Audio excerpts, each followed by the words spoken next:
అందరికీ praise lord. ఈరోజు మే 3వ తారీఖు దేవుని వాక్య ధ్యానాన్ని మనము చూసుకుందాం. ప్రాముఖ్యంగా ఈరోజు 2వ తిమోతి పత్రిక యొక్క పరిచయాన్ని మనము చూడబోతా ఉన్నాం.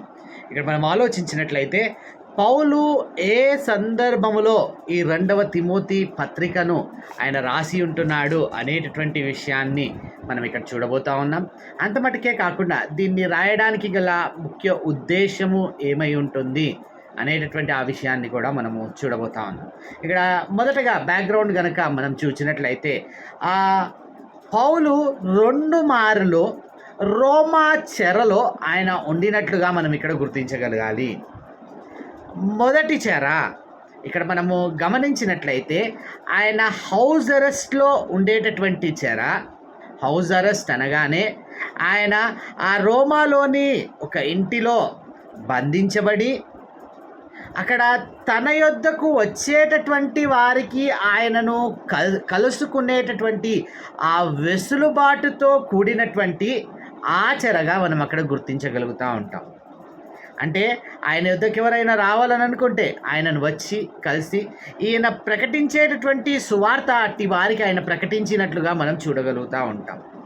కానీ 2వ చెర గనక మనం ఇక్కడ ఆలోచించినట్లయితే రోమా చెర ఆయన దోషిగా తీర్చబడి, అంటే ఒక క్రిమినల్గా ఎంచబడి ఆయనకు సంకెళ్ళు వేస్తూ ఆ రోమా యొక్క చెరలో, ఆ ప్రిజన్లో వేయబడినటువంటి చెరగా మనం ఇక్కడ గుర్తించగలుగుతా ఉంటాం. ఆలోచించినట్లయితే ఇక్కడ ఈ మొదటి పత్రిక అక్కడ రాసినటువంటి ఆ టైంకి 2వ పత్రికకు 5-6 సంవత్సరాల యొక్క ఆ గ్యాప్ ఉంటున్నట్లుగా మనం ఇక్కడ చూడగలుగుతూ ఉంటాం. ఈ 2వ తిమోతి పత్రిక ఇక్కడ మనం గమనించినట్లయితే ఆ 66వ ఏడీలో అది రాయబడినట్లుగా మనం చూడగలుగుతూ ఉంటాం. దీని యొక్క రచయిత అపోజ్డ్ అయిన పౌలుగా మనం గుర్తించగలుగుతాం. ఈ అపోజ్డ్ అయిన పౌలు 2వ రోమా చెరలో ఉన్నప్పుడు, అంటే ఆయన సంఖ్యలతో బంధించబడి ఉండినప్పుడు, అందుకనే తిమోతిలకు రాసినటువంటి 2వ పత్రిక 1వ అధ్యాయం 16వ వచనంలో అక్కడ ఆయన జ్ఞాపకం చేస్తాడు, ప్రభు ఒనేసిఫోరు ఇంటివారి యందు కనికరము చూపునుగాక, అతడు రోమాకు వచ్చినప్పుడు నా సంఖ్యలను గూర్చి సిగ్గుపడక శ్రద్ధగా నన్ను వెతికి కనుగొని అనేక పర్యాయములు ఆదరించెను.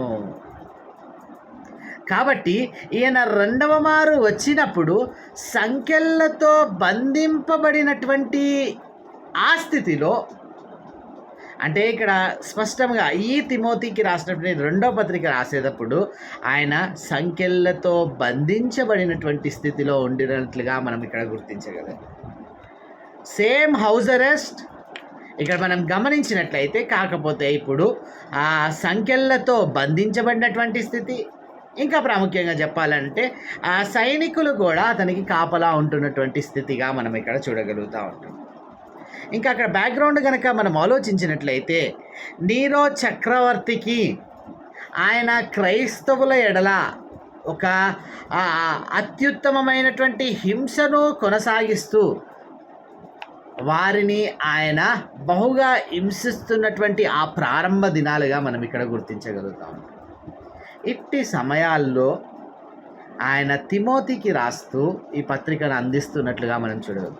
దీని యొక్క ముఖ్య ఉద్దేశము కనుక మనం ఆలోచించినట్లయితే ఈ 2వ తిమోతికి రాసినటువంటి పత్రిక యొక్క ముఖ్య ఉద్దేశము, తిమోతికి రాసినటువంటి 2వ పత్రిక 2వ అధ్యాయం 1వ వచనం 2వ వచనంలో మనం చూడగలుగుతూ ఉంటాం, నా కుమారుడా క్రీస్తు యేసునందున్న కృపచేత బలవంతుడవు కమ్ము, నీవు అనేక సాక్షులు ఎదుట నా వలన విన్న సంగతులను ఇతరులకు బోధించుటకు సామర్థ్యము గల నమ్మకమైన మనుషులకు అప్పగింపుము.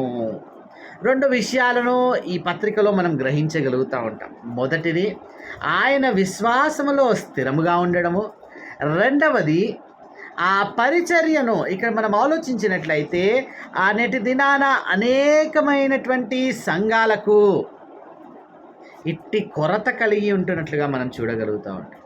మొదటగా మనం గమనించినట్లయితే అక్కడ వారు సేవ చేస్తారు, వారు ముగించుకొని వెళ్ళిపోతూ ఉంటారు. కానీ ఆ తదుపరి ఆ సేవను ఒక బాధ్యత గల వ్యక్తికి అప్పగించబడుతుండడము చాలా ప్రాముఖ్యమైనటువంటి విషయం. అదే విషయాన్ని గనక ఇక్కడ మనం ఆలోచించినట్లయితే పౌలు తిమోతికి జ్ఞాపకం చేస్తాడు. అయ్యా, మొదటగా విశ్వాసంలో కృపచేత నీవు బలవంతుడవు కమ్ము. ఆ తర్వాత నమ్మకము గల మంచి మనుష్యులకు, సామర్థ్యము గల నమ్మకమైన మనుష్యులకు ఈ సేవను అప్పగించాలి అని చెప్తుండడం మనం అక్కడ చూడగలుగుతాం. ఇది చాలా ప్రాముఖ్యం. ఎందుకనంటే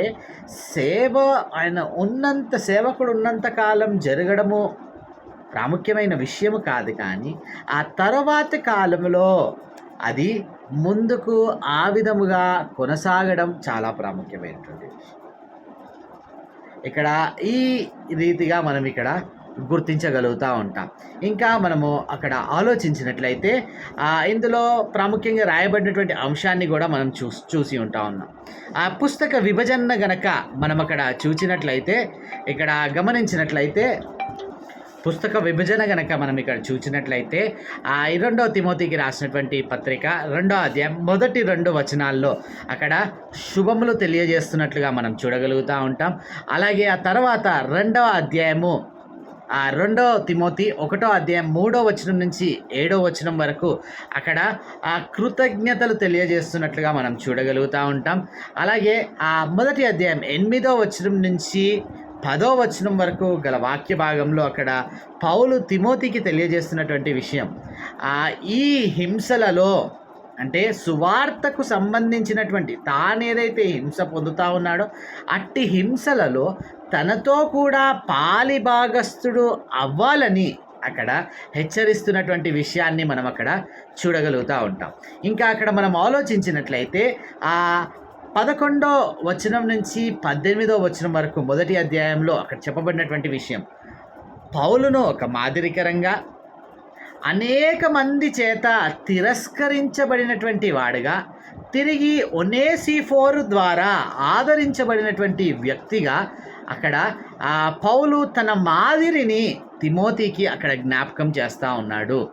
అట్లాగే హింస ద్వారా 2వ అధ్యాయానికి వచ్చేసరికి మనం చూసినట్లయితే 1వ వచనం నుంచి 26వ వచనం వరకు ఈ 2వ అధ్యాయం పూర్తిగా కూడా మనం గమనించినట్లయితే ఈ హింస ద్వారా నీవు ఒక నాయకుడుగా తీర్చబడగలుగుతావు అనేటటువంటి ఆ విషయాన్ని చెబుతూ ఇతరులను నువ్వు ఆ విధముగా నీ తర్వాత వారిని తయారు చేయాలని హెచ్చరించడం మనం అక్కడ చూడగలుగుతూ ఉంటాం.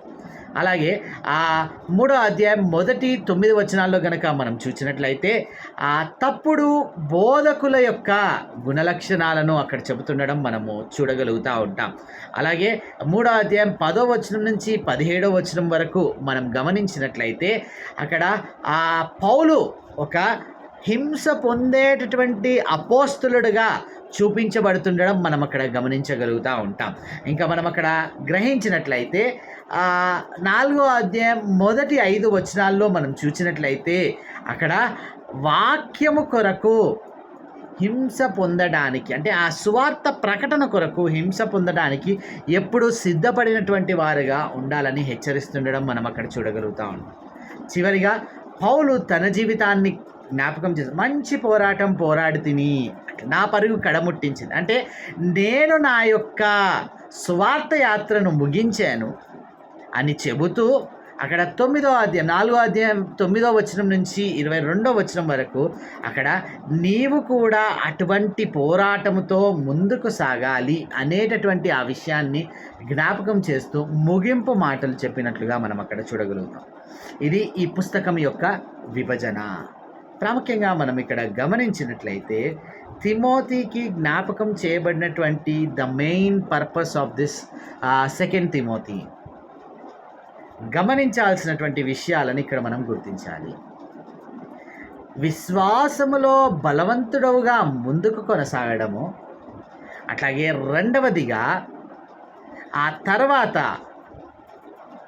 మనం ఇక్కడ తన తర్వాత ఆ సేవను నమ్మకమైనటువంటి వ్యక్తులకు అప్పచెప్పడము, ఈ 2 ప్రాముఖ్యమైనటువంటి విషయాలుగా మనం ఇక్కడ గుర్తించగలం. కాబట్టి ఇది 2వ తిమోతికి రాసినటువంటి పత్రిక యొక్క పరిచయం ప్రార్థన చేసుకుని అత్యంత కృపగల దేవ అయా తిమోతికి రాసినటువంటి 2వ పత్రికలో మేము చూస్తున్నటువంటి విషయాల పట్ల స్పృహ కలిగినటువంటి వారమై అయా ఏ విషయాలు ఇందులో ఇమిడి ఉంటా ఉన్నాయో అయా పౌలు ఏ స్థితిలో ఇట్టి పత్రికను తిమోతికి రాస్తా ఉన్నాడో అందులో చేయబడుతున్నటువంటి హెచ్చరికలు ఏమిటో అయా అవి నేటి దినాన ప్రతి విశ్వాసికి అయా ఈ ధ్యానం పెట్టిన ప్రతి వ్యక్తికి ఒక విశ్వాసిగా అంత మట్టుకే కాకుండా తండ్రి దేవా అయా దైవ సేవకులకు తండ్రి దేవా ఒక చక్కని అయా ఆ ల్యాండ్ తండ్రి దేవ మార్క్గా ఇక్కడ ఇవ్వబడుతున్నట్లుగా మేము చూడగలుగుతాం. ఎట్టి హెచ్చరికలు తండ్రి దేవ నేటి ఆధునిక సంఘాలకు తండ్రి దేవ ఒక గొప్ప సవాలుకరమైనటువంటి విషయం అని గ్రహించుకొని అయా విశ్వాసములో బలపడుతూ నమ్మకమైనటువంటి వ్యక్తులకు పరిచర్యలు అప్పగించేటటువంటి ఆ విషయాన్ని నేర్చుకొనుటకు తండ్రి దేవ నీ వాక్యం హెచ్చరిస్తున్నటువంటి విషయాల పట్ల స్పృహ కలిగినటువంటి వారమే ముందుకు కొనసాగటాన్ని మీ కృపలో భద్రపరుచుకున్నామని యేసు నామములో ప్రార్థించి అడిగి వేడుకుంటున్నాం తండ్రి. ఆమేన్.